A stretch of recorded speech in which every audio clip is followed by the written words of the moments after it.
بلال آ رہے ہیں. بلال کون بلال؟ وہ غریب ماں باپ کا بیٹا ملک حبش کا رہنے والا بلال آ رہا ہے.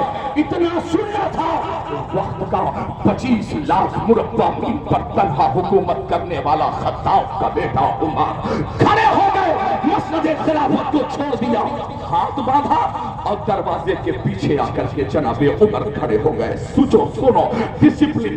اپنے سے چھوٹوں کو عزت دو گے تو حضور کے سچے غلام کہلاؤ گے. من لم یرحم صغیرنا ولم یعقب کبیرنا فلیس منا.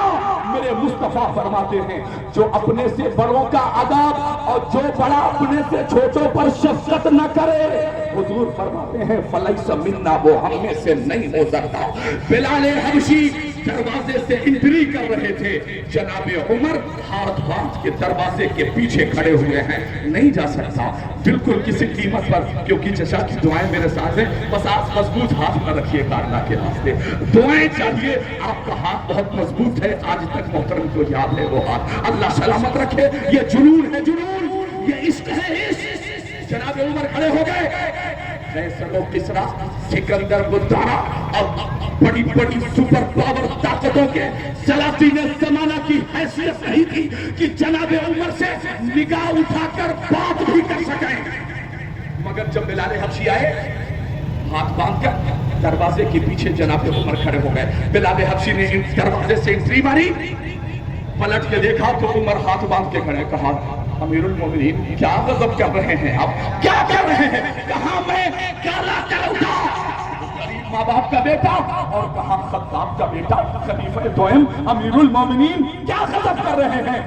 بس جناب عمر نے لبوں پر ہاتھ رکھا, فرمایا بس خبردار بلال آگے نہ بولنا, بلال اب نہ بولنا.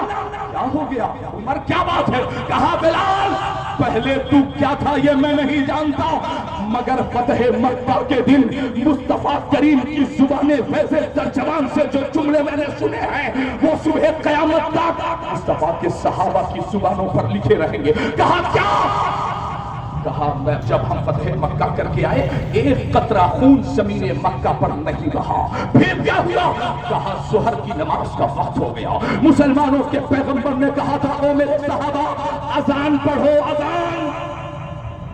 چند صحابہ نے کہا کہ بلال جاؤ اذان پڑھ دو, مگر چند صحابہ حضور کی بارگاہ میں آئے, کہنے لگے حضور آج کسی لوکل کے صحابی سے کہیے کہ وہ اذان پڑھے, اس لیے کہ بلال کو بعد میں پڑھائیے گا, آج کسی اور صحابی سے اذان پڑھائی جائے.